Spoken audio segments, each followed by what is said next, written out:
હાલો, કેમ છો બધા? મજામાં? બધાને મારા જય શ્રી કૃષ્ણ. આજે આપણે એક ફરસાણની વેરાયટી લઈ આવ્યા છીએ કે લગ્ન પ્રસંગમાં આપણે જમવા જઈએ છીએ ત્યારે આ ફરસાણ હોય છે જમવામાં, અને ઘણી જગ્યાએ હોટલમાં પણ આપણે ગુજરાતી થાળી જમવા જઈએ છીએ ત્યારે પણ આ ફરસાણ હોય છે. તો આજે આપણે સેવ રોલ લઈ આવ્યા છીએ કે સેવ રોલ છે એ આપણે ઘરે મીઠી સેવ જે બનાવીએ છીએ એ સેવમાંથી જ બને છે આ સેવ રોલ. તો આપણે અત્યારે એના માટે સેવ લીધી છે, સાથે બટાકા લીધા છે બાફેલા, મેંદો છે. હવે મેંદાને બે રાખ્યા છે આપણે, એક કોરું રાખવાનું છે અને એક એને સ્લરી બનાવવાની છે, એટલે આપણે 2 વાર મેંદો લીધું છે. સાથે બીજી સામગ્રી બતાવું તો મરચાં છે, સુગર છે, કિચન કિંગ મસાલો છે, લાલ મરચું છે, મીઠું છે, હળદર છે, લીંબુ છે, ગરમ મસાલો છે, થોડોક બ્રેડ ક્રમ્સ છે અને કોર્નફ્લોર છે. હવે આમાં તમને ઉમેરવું હોય તો તમે પૌવા ઉમેરી શકો છો, પણ પૌવાની બદલીમાં હું અત્યારે બ્રેડ ક્રમ્સ છે મારી પાસે તો હું બ્રેડ ક્રમ્સ ઉમેરું છું. તો બ્રેડ ક્રમ્સ તમને બનાવવા હોય ઘરે તો તમે બ્રેડ લઈ અને મિક્સરમાં આવી રીતે ક્રશ કરી અને એને તડકે નથી સૂકવવાની, પંખા નીચે સૂકવવાની છે. એને 2 દિવસ પંખા નીચે સૂકવશો ને એટલે બ્રેડ ક્રમ્સ તમારું રેડી થઈ જશે. અત્યારે મેં ફ્રેશ લીધું છે, પણ તમે ડ્રાય પણ લઈ શકો છો અથવા ટોસ્ટનો ભૂકો પણ લઈ શકો છો. અને પૌવા ઉમેરવા હોય તો તમે પૌવા પણ ઉમેરી શકો છો. સાથે સાથે મેં કોર્નફ્લોર લીધું છે થોડુંક. તો આપણે પહેલાં બેટર અને મસાલા મેં ઘરના ઇઝીલી જે ઘરમાં મળી જાય એ જ મસાલા લીધા છે. અને અત્યારે સિઝન પણ સરસ છે, તો આ રેસીપી એવી છે કે તમે ગમે ત્યારે બનાવીને ખાઈ શકો છો. અને કોઈ ગેસ્ટ આવે કે તમે જમણવાર તમારા ઘરે રાખ્યું હોય ત્યારે પણ તમે આ બનાવી શકો છો. અને બીજી વાત કે આ કટલેટ છે જે સેવ રોલ કહેવાય છે, એનામાં તમને વેજીટેબલ ઉમેરવા હોય તો તમે બધી જાતના વેજીટેબલ ઉમેરી શકો છો. એમાં મકાઈ છે, ફણસી છે, ગાજર છે, કેપ્સિકમ છે, વટાણા છે, મકાઈ, કોઈ પણ જાતના વેજીટેબલ આમાં તમને ભાવતા હોય એ ઉમેરી શકો છો. કોથમરી, ફુદીનો બધું ઉમેરી શકો છો, પણ અત્યારે હું બેઝિક જે હોય છે એ જ બનાવું છું. લીલા મરચાં છે, કિચન કિંગ મસાલો લીધું છે, લાલ મરચાંની ભૂકી છે, સોલ્ટ આપણે થોડુંક લેશું કારણ કે જે આપણે બ્રેડ લીધું છે બ્રેડમાં સોલ્ટ હોય છે એટલે ધ્યાનથી. હળદર છે, થોડોક દાળ શાકનો ગરમ મસાલો, લીંબુનો રસ છે, 1 ચમચી કોર્નફ્લોર અને થોડુંક આપણે બ્રેડ ક્રમ્સ નાખી દઈશું.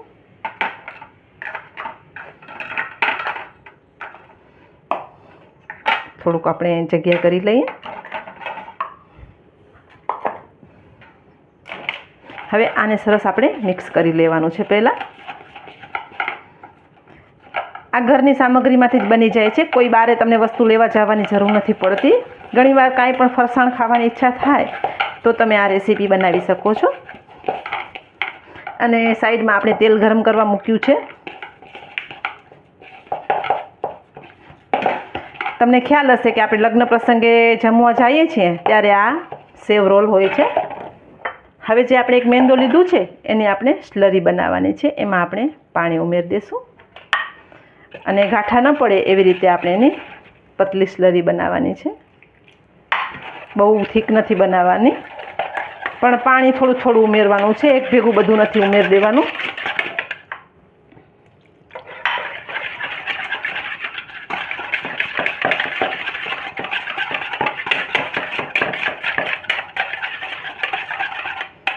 તમે જોઈ શકો છો આપણી સ્લરી રેડી છે. હવે આપણે બ્રેડ રોલ બનાવવાની શરૂઆત કરીએ. બ્રેડ રોલ તો આપણે આગળ રેસીપી અપલોડ કરેલી છે, પણ અત્યારે આપણે સેવ રોલ બનાવશું. આ મેંદો છે કોરો, એનામાં લઈ લેવાનું છે.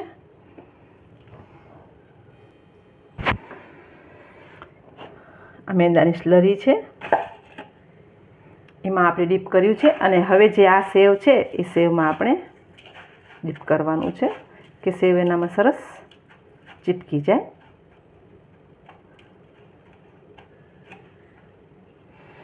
તેને આપણે બધા રોલ આવી રીતે કરી લેવાના છે. તો આપણે રોલ બનાવી લઈએ બધા. ફરીથી એકવાર બતાવી દઉં. આપણે પહેલાં કોરા મેંદામાં લીધું છે, આ મેંદાની સ્લરી છે અને આ સેવ છે.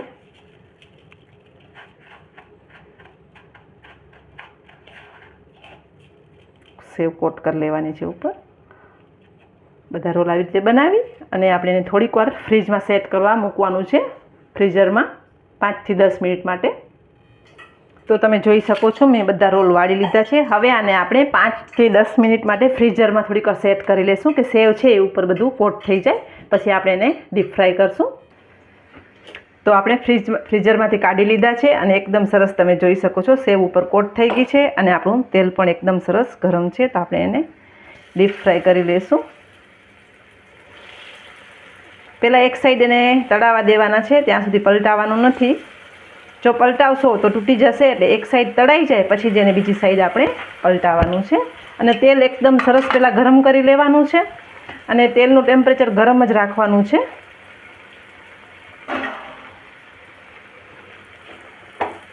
તમને એવું હોય તો થોડુંક તમે આવી રીતે કરી શકો છો.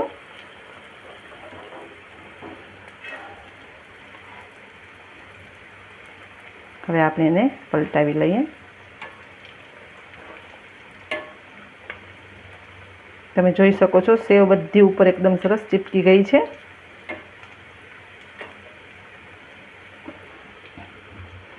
અને તેલને એકદમ ગરમ રાખવાનું છે. કોઈ પણ તમે ફરસાણ કરતા હો ને તો તેલને એકદમ સરસ ગરમ રાખવાનું છે.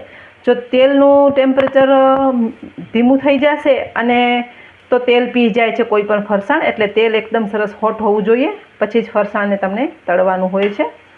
અને આ રેસીપી એવી છે કે બધાને ભાવશે અને છોકરાને સ્કૂલમાં આપી શકશો, અથવા કોઈ પણ ગેસ્ટ આવે તો તમે બનાવી અને ફ્રીજમાં રાખી દેવાની છે.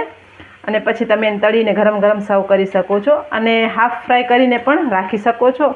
પણ અત્યારે તો આપણે સર્વ કરવાની છે એટલે આપણે એને તળી જ લઈએ છીએ. એકદમ ક્રિસ્પી થશે, ઉપરથી ક્રિસ્પી અને અંદરથી સોફ્ટ એકદમ સરસ થાય છે. તો આ રેસીપી તમારા ઘરે તમે ચોક્કસ બનાવજો એકવાર.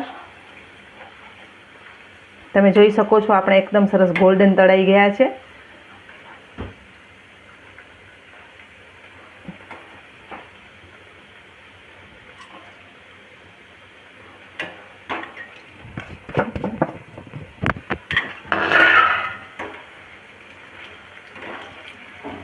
તો આપણા સેવ રોલ સરસ તળાઈ ગયા છે. તો આપણે એને કાઢી લેશું અને સર્વ કરી દઈશું.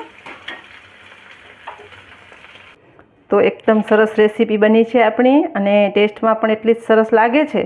તો તમે પણ તમારા ઘરે આ રેસીપી ચોક્કસ બનાવજો.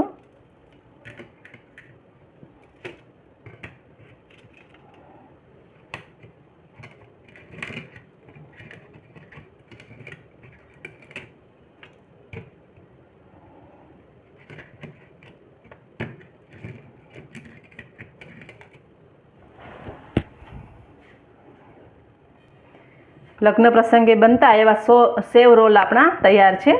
તો ઇઝી પણ છે અને ઘરની સામગ્રીમાંથી જ મેં બનાવ્યું છે. મેં વધારે કાંઈ નથી ઉમેર્યું, પણ મેં તમને કીધું એમ કે તમને કોઈ પણ વેજીટેબલ ઉમેરવા હોય તો તમે ઉમેરી શકો છો. અને ગરમા ગરમ એકદમ સરસ લાગે છે. તો તૈયાર છે આપણા સેવ રોલ. તમે પણ તમારા ઘરે ચોક્કસ બનાવજો અને રેસીપી કેવી લાગી એ મને શેર કરજો. બધાને મારા જય માતાજી.